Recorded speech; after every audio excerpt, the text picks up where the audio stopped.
வணக்கம். Writer from Javadupatti புது power writer அப்படிங்கிற யூடியூப் சேனல் மூலமாக உங்களை மீண்டும் சந்திப்பு ரொம்ப மற்ற மகிழ்ச்சி. அத்தோட எங்கள் சேனலை சப்ஸ்கிரைப் பண்ணுங்கள், பெல் பட்டன் அழுத்த மறந்துடாதீங்க. அத்தோட எல்லாத்துக்கும் ஷேர் பண்ணுங்கள்.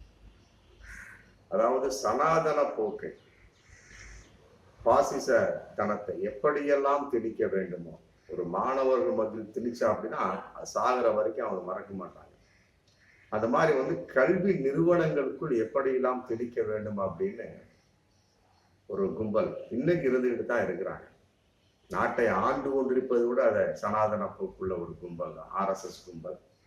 அதன் வெளிப்பாடாக ஒரு ஃபவுண்டேஷன், பரம்பொருள் ஃபவுண்டேஷன் அப்படின்னு ஒரு குரூப் இன்னைக்கு எங்கெல்லாம் பள்ளிக்கூடம் இருக்கிறதோ அங்கெல்லாம் தன்னுடைய கருத்துக்களை பரப்புவது. மற்றபடி ஆஸ்திரேலியா, இலங்கை, ஏகப்பட்ட நாடுகளுக்கு கூட அவர்கள் சென்று அங்கே சிங்கப்பூர், மலேசியா தன்னுடைய கருத்துக்களை பரப்பி கொண்டிருக்கிறாங்க. ஒரு குறிப்பிட்ட ஒரு கருத்து என்பது அறிவுக்கு உட்பட்டு இருக்கணும், முரண்பட்டு இருக்கக்கூடாது. அறிவியல், அறிவு பிளஸ் இயல். இன்னைக்கு நம்ம இந்த அளவுக்கு உட்கார்ந்து இருக்கோம் காரணம் அறிவு, இயல் தான் காரணம். மூட நம்பிக்கைகள், முட்டாள்தனம், மற்றபடி தேவையற்ற சனாதன போக்கு, தேவையற்ற ஆன்மீக கருத்துக்கள், இதெல்லாம் என்ன பண்ணும், மனிதரை முடக்கி விடும். அது காலம் காலமாக சொல்லி கொண்டிருந்தாலுமே கூட இன்னைக்கு ஒரு குரூப் அதன் அடிப்படையில இயங்கிட்டு தான் இருந்துட்டு இருக்காங்க. ஒரு வாரத்துக்கு முன்னால நடந்த ஒரு சம்பவம், 28/8/2024 நடந்த ஒரு சம்பவம். சென்னை பெண்கள் மேல்நிலை பள்ளியில ஒரு விழா அதுல ஆன்மீகம், மற்றபடி நல்வழி காட்டு, இந்த மாதிரி ஒரு ப்ரோக்ராம் பண்ணியிருக்காங்க. அதுல மகா விஷ்ணு அப்படிங்கிற ஒரு நபர் பேசியிருக்கிறார். சில விஷயங்கள் பேசியிருக்கார். திடீர்னு என்ன பண்ணிட்டாரு, நாம் பிறப்பதெல்லாம் பாவத்தின் சம்பளம், நம்ம எந்த அளவுக்கு பாவம் செஞ்சிருக்கோமோ அதன் அடிப்படையில் நம்ம பிறக்கணும். மற்றபடி கை இல்லாமல் பிறப்பது, கால் இல்லாமல் பிறப்பது, மற்றபடி குருடர்களாக பிறப்பது, இவரெல்லாம் பாவம் செய்தவர்கள், கர்மாக்களின் வினைகள், அதன் அடிப்படையெல்லாம் நம்ம பிறக்கிறோம். சில பெண்கள்லாம் அழகா இருக்காங்க இல்லையா, சில பெண்கள் அழகு இல்லாமல் இருப்பாங்க. அழகாக இருப்பவர்கள் அவர்கள் பாவம் செய்யாதவர்கள், அழகில்லாமல் இருப்பவர்கள் பாவம் செய்தவர்கள், இப்படி இந்த மாதிரி சில கருத்துக்கள். மகா விஷ்ணு அவர் மதுரையில பக்கத்துல அலங்கானூர் பகுதியை சேர்ந்தவர். அவருடைய சொந்த பேர் மதுரை மகா அப்படிங்கிற பேர்ல நிறைய காமெடி டிவி சீரியல் நடிச்சிருக்கிறார். பார்த்துருக்கிறாரு. ஒன்றும் சரியில்லை, கல்லா கட்ட முடியும்னு சொல்லி போட்டு ஆன்மீகங்கிறத கையில் எடுத்து, நம்ம நித்யானந்தா மாதிரி ஆன்மீகங்கிறத கையில் எடுத்து இன்னைக்கு ரொம்ப தமிழ்நாடு அளவுக்கு பில்டப் பண்ணிட்டு போயிருக்கிறாரு. அவருடைய வெளிப்பாடு இன்னைக்கு கண் கூட தெரிஞ்சு போச்சு. அதன் அடிப்படையில் அவர் மகா விஷ்ணு அப்படின்னு தன்னுடைய பேரை மாத்திக்கிட்டு இன்னைக்கு பரம்பொருள் ஃபவுண்டேஷன் அப்படிங்கிற பேர்ல எங்கெங்க பள்ளிக்கூடம் நடக்குதோ அங்கெல்லாம் போய் தன்னுடைய கருத்துக்களை, சனாதன போக்குல ஆன்மீக கருத்துக்களை பரப்புவது. இந்த மாதிரிதான். ஆமா, குறிப்பிட்ட ஒரு மத போத புத்தகத்தை இந்த மாதிரி சொல்லி இருக்கிறார்கள், அதை சொல்லி இருக்கிறாங்க, இதை சொல்லி இருக்காங்க. குறிப்பாக இந்து மத போதனைகள் இந்த மாதிரி பல பேர் கேட்டா இதெல்லாம் பாவ புண்ணியம், நீங்க நடந்துக்கிறீங்கன்னா அது பாவ புண்ணியம், உங்களுடைய கர்மா அப்படின்னு சொல்லி இருக்கிறவங்களை பிரெயின் வாஷ் பண்ணி பணம் சம்பாதிப்பது. இப்படி ஒரு கும்பலா அவர் இருந்துட்டு. பேர் மகாவிஷ்ணு. மதுரை அலங்காநல்லூர் பகுதியை சேர்ந்த ஒருத்தர் நம்மளை. இன்னைக்கு சென்னையில நடந்த வகையில அவர் விழாவில் பேசியிருக்கிறார். பேசுறவரை இன்னைக்கு பிரச்சனையாயிருக்கு. அந்த மாதிரி மேல் சொன்ன மாதிரி எல்லாமே கர்மாக்களின் அடிப்படை, நீங்கள் செய்த பாவ புண்ணியம், அவன் கையில்லாமல் பிறப்பது, காலில்லாமல் பிறக்கணும்னா டக்குன்னு அங்க ஒருத்தர் பார்வை இழந்த ஒரு மாற்றுத்திறனாளி. அவர் அற்புதமான ஒரு தமிழ் ஆசிரியர், பேரு சங்கர். உடனே குறுக்க அதை ஸ்டாப் பண்றதுக்கு, அது எப்படி நீங்க பேசலாம், அப்படி பேசக்கூடாது, அது அறிவற்ற செயல், அறிவான செயல் கிடையாது போட்டு வாதம் பண்ணிருக்கிறார். அதை மீறி இவர் பேசியிருக்கிறார். பேச இவர் வாதம் பண்ண அங்க இருக்கக்கூடிய அத்தனை ஆசிரியர்களை முட்டாள்தனமாக ஏன் வேடிக்கை பார்த்தாங்க அப்படிங்கிறது தெரியல. அதாவது பார்வை இழந்த ஒரு மாற்றுத்திறனாளி, கல்வியால் பார்வை பெற்ற அந்த மாற்றுத்திறனாளி, நல்லா புரிஞ்சுக்கணும். பார்வை இல்லாமல் இருக்கலாம், ஆனால் கல்வியால் பார்வை பெற்ற ஒரு அற்புதமான ஒரு மாற்றுத்திறனாளி தமிழாசிரியர் சங்கரங்கிறவர் அதை அந்த மாதிரி பேசாதீங்க. தவறான கருத்து. ஆன்மீக கருத்தாக இருந்தாலுமே கூட மூட நம்பிக்கையான கருத்து. இது வந்து மதவாதமான கருத்து. ஒரு குறிப்பிட்ட மதத்தில் குறிப்பிட்டுள்ள கருத்து. இது எதுக்கு நீங்க வந்து பப்ளிக்கா மாணவி முன்னால சொல்றீங்க? குறிப்பா கல்வி கற்றுக்கொண்டிருக்கக்கூடிய இந்த இடங்களை பேசக்கூடாது அப்படின்னு சொல்லிட்டு பலவிதமா வாக்குவாதம் பண்ணியிருக்கிறேன். அதெல்லாம் கிடையாது. நீங்க யாரு சொல்றதுக்கு? ஏன்னா இங்க இருக்கக்கூடிய ஆசிரியர்கள்லாம் கூட மாவட்ட கல்வி அதிகாரிகளுடைய ஒப்புதலோட தான் நான் இங்க வந்திருக்கிறேன். யாரும் என்ன தடுக்க முடியாது. கல்வி நிறுவனங்கள்ல வந்து மதவாதம் சம்பந்தப்பட்டது பேசக்கூடாத சட்டம் இருக்கா? இருக்கு. ஒரு விதியே இருக்கு. அந்த விதியை மீறி அவர் பேசியிருக்கிறார். பேசிட்டு இன்னைக்கு சிட்னிக்கு பிறப்பிட்டு போயிட்டார். இன்னைக்கு அது பிரபலியமா ஒரு மிகப்பெரிய பிரளயமா வெடிச்சு ஆங்காங்க வந்து கம்ப்ளைண்ட் கொடுக்கக்கூடிய ஒரு சூழல். இந்திய மாணவர் சங்கம் இதுக்காக போராடுது. இந்த மாதிரி கருத்துக்கள் கூடாதுன்னு சொல்லி போட்டு அன்பில் பொய்யாமொழிக்கு அமைச்சர், திமுக அமைச்சர், அவருக்கு வந்த உடனே அவர் உடனே புறப்பட்டு வந்து இந்த மாதிரி விஷயம்லாம் எப்படி யார் நீங்க உள்ள நுழைய விட்டீங்க அப்படின்னு கூட 2 தலைமை ஆசிரியர் வந்து அங்க சஸ்பெண்ட் பண்ணிட்டாங்க. எங்க நம்ம சென்னை KK நகர்ல நடந்த ஒரு பள்ளியில ஒரு விஷயம் சஸ்பெண்ட் பண்ணியாச்சு இன்னைக்கு. அப்புறம் அவரும் வந்து அந்த தமிழாசிரியர் சங்கர் அவருக்கு ஆதரவை சொன்னார். அவருக்கு பாராட்டுதல் கொடுக்குற மாதிரி பேசிட்டு இந்த மாதிரி ஒருத்தர் இருக்கிறதுனால நம்ம இந்த அளவுக்கு இருந்துகிட்டு இருக்கிறோம். ஏன்னா மூட நம்பிக்கை நம்பக்கூடாது அப்படின்னு போட்டு மாணவர்கள் மத்தியிலும் வந்து அன்பில் பொய்யாமலை பேசியிருக்கிறார். இந்த மாதிரிலாம் கருத்துக்கெல்லாம் கேட்காதீங்கம்மா. அறிவுக்கு புறம்பான கருத்துக்கள், முட்டாள்தனமான கருத்துக்கள், மூட நம்பிக்கையான கருத்துக்கள், மதவாதம் என்ற பெயர் சனாதன போக்குள்ள பாசிச கும்பல் சொல்லக்கூடிய கருத்துக்கெல்லாம் கேட்காதீங்க. ஏன்னா இப்பெல்லாம் கேட்டீங்கன்னா உங்களுக்கு அறிவு மடிங்கி போயிடும். அறிவு பிளஸ் அறிவியல் அதான் முக்கியம். அறிவை வந்து தன் இயல்பாடோடு இயலாக கொண்டு வாழ்க்கை பண்ணக்கூடிய சமயத்தில் நாம் முற்போக்குத்தனமாக பெரிய ஆளா வர வாய்ப்பு இருக்கு. ஏன்னா உங்க பெற்றவங்களுக்கு வந்து நீங்க உறுதுணையா இருங்க, பெருமை சேருங்க இப்படி சொல்லிட்டு அவரு போயிடுறாரு. இதன் அடிப்படையில் வந்து இன்னைக்கு ஏகப்பட்ட தலைவர்கள், அரசியல் கட்சி தலைவர்கள்லாம் வந்து மிக பயங்கரமான கண்டன குரலை தெரிவிச்சுட்டு இருக்கிறாங்க. இவரை வந்து கைது பண்ணணும். இன்னொருத்தர் சொல்லிட்டுறாரு பெண்கள் மத்தியில பேசுறதுனால போக்சோ சட்டத்தில் கைது பண்ணணும் அப்படிங்கிறார். அப்புறம் மாற்றுத்திறனாளி சங்கம்னு ஒருத்தர் இருப்பாங்க இல்லையா, அதனுடைய தலைவர் வில்சன் அப்படிங்கிறவர் வந்து எனக்கு கம்ப்ளைண்ட் கொடுத்துருக்கிறார். இந்த மாதிரி வந்து பேசப்பட்டிருக்குதுங்க. அது எங்களுக்கு முரணான ஒரு வார்த்தை. நாங்க மாற்றுத்திறனாளிகள். மாற்றுத்திறனாளியா வந்து ஒரு மனிதன் இந்த உலகத்துல பிறகுறானா அது வந்து அந்த ஆணினுடைய அந்த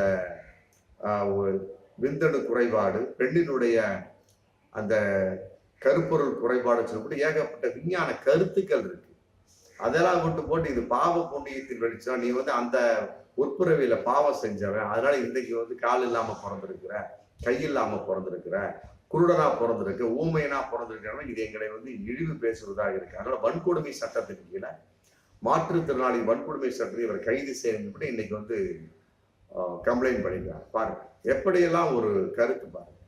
இந்த நபர் வந்து இன்னும் பலவிதமா வந்து ஏகப்பட்டவருக்கு வந்து அட்வைஸ் அவர் மற்றபடி வந்து பலவிதமான ஒரு புரிதல் பண்ணிக்கிட்டு இருக்கிறாராம். இவர் வந்து அதாவது வந்து நிம்மதிக்கு வழிகாட்டுவேன் அப்படிங்கிற வகையில வகுப்பு நடத்திட்டு இருக்கிறார்.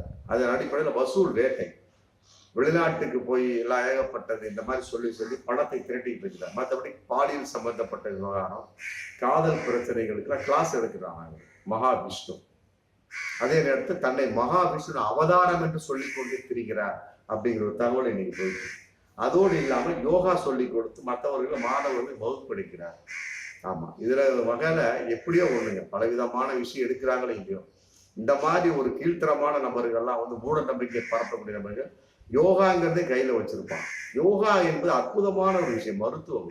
அது ஏன் தான் இந்த மாதிரி மகாவிஷ்ணு, நித்யானந்தா போன்றவர்களாம் வந்து சிதைக்கிறார்கள்.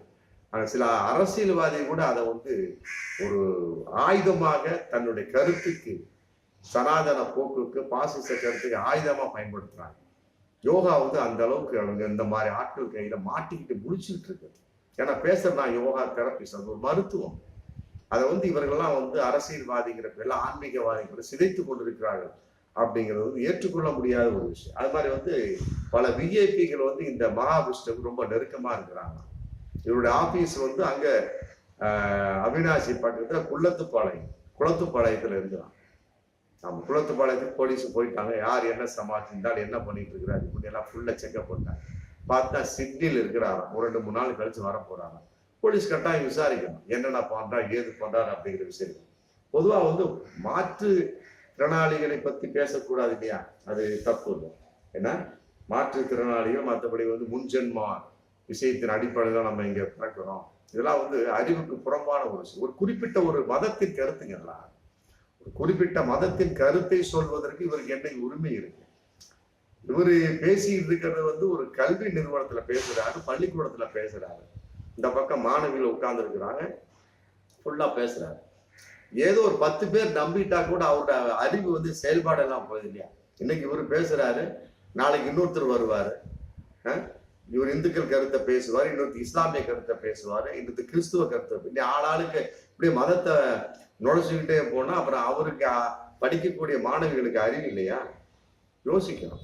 இதெல்லாம் கட்டுப்படுத்தி இன்னைக்கு கவர்மெண்ட் அவரு போட்டார் மதுமதி. ஆமா, மாவட்ட கல்வி அதிகாரி சொல்லிட்டாங்க, மாநில அளவுக்கு சொல்லிட்டாங்க. யாராக இருந்தாலுமே சரி, தமிழக பள்ளியில ஆமா கல்வி சாராத, படிப்பு சாராத, கல்வி சாரா எந்த நிகழ்வும் எங்களுடைய உத்தரவு எல்லாம் நடத்தவே கூடாது அப்படின்னு இன்னைக்கு அறிக்கை வெளியிட்டாங்க.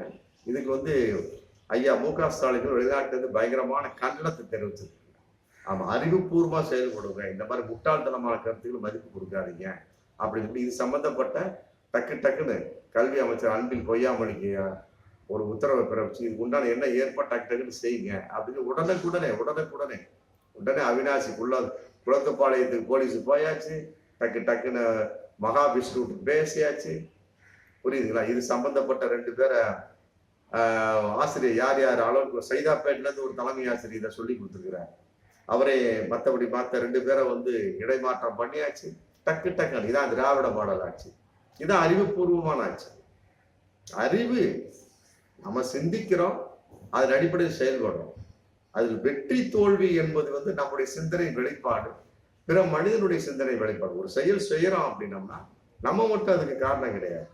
ஒரு செயல் அப்படின்னா இன்னொருத்தர் சார்ந்து உள்ள விஷயம், அவன் இதை ஏத்துக்கணும் இல்லையா? அப்ப அது வெற்றிகள் தோல்வியாக மாறிவிடும். நம்ம வெற்றி நோக்கி போறோம். ஒருத்தரை 10 மணிக்கு வருவாரு நம்பி உட்காந்து வரலன்னா என்ன பண்ண முடியும்? அதற்கு பேர் தோல்வி இல்லை, அது அவரின் நிலைப்பாடு. அப்ப அடுத்து என்ன ஸ்டெப்பு? நம்ம வாட போயிட்டே இருக்கணும். திருப்பி கூட வரக்கூடிய சமயத்து அவன்கிட்ட 4 கேள்வி கேட்டு, நறுக்குன்னு 4 கேள்வி கேட்டு, சொல்வாக்கு இருந்தா வாடாங்க அவன் கட்டி விட்டு போயிட்டே இருக்கணும். அதான் அறிவின் வெளிப்பாடு. அதாவது வெற்றி தோல்வி என்பது ஒரு குறிப்பிட்ட ஒரு நபரை மட்டுமே சார்ந்த கருத்து இல்லை, இன்னொருத்தர் எதிர்பார்த்த ஒரு கருத்தும் அதில் கலந்துருக்கு. அப்படிங்கிற சமயத்துல 2 பேர், ஒன்றுக்கு மேற்பட்ட பேர் தன்னுடைய நிலைப்பாடு. இப்ப நம்ம சிறுநீர் கழிக்கிறோம், மலம் கழிக்கிறோம், குளிக்கிறோம், இதெல்லாம் நம்முடைய நிலைப்பாடு. இப்ப சாப்பிட்றது கூட ஹோட்டல் துறக்காட்டி எப்படி சாப்பிட போறோம்? வீட்டுல மனைவி சமைக்காவிட்டால், அம்மா சமைக்காவிட்டால் நம்ம எப்படி சாப்பிட முடியும்? இந்த மாதிரிதான் பல்லு வளர்க்கறது, குளிக்கிறது கூட ஒரு பிரஷின் உதவி இருக்கு, ஒரு பேஸ்டின் உதவி இருக்கு. இந்த மாதிரி பிறருடைய ஒரு உதவி சம்பந்தப்பட்ட வகையிலையோ தன்னுடைய நிலைப்பாட்டின் வகையிலையோ வெற்றி தோல்வி என்பது சகஜமான ஒரு விஷயம். அதுதான் அறிவின் நிலைப்பாடு. அது எவ்வாறு எடுத்து சென்று அடுத்த நிலைப்பாட்டுக்கு நாம் அது வெற்றியாக மாற்ற வேணுங்கிறதுல நம்ம ரொம்ப திறமையா இருக்கும்.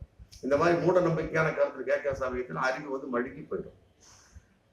ஒரு கருத்து ஒரு விஷயம் சொல்றாரு, உடனே தோல்வி அடைஞ்சிருச்சு அப்படின்னா இது முன் ஜென்மத்தை நீ செஞ்ச பாவம் அப்படின்னு இப்படி சொன்னா அவன் அதோட சுருங்கி உட்காந்துருவான்.